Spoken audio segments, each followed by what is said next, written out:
crispy pata. Kahanguin na po natin, tapos i-deep fried po natin.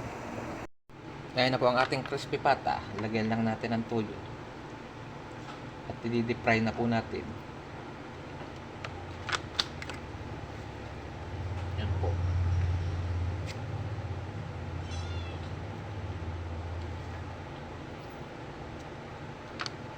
Tusok-tusokin lang po natin.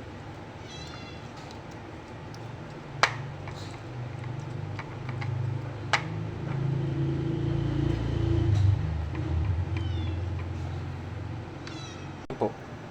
I-deep fry na po natin ang ating crispy pata.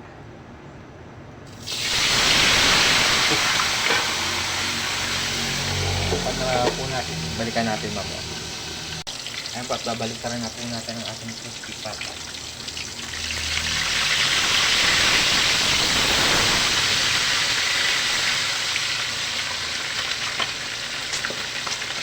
Takpan po ulit natin.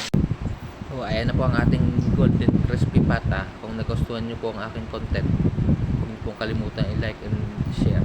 Salamat po.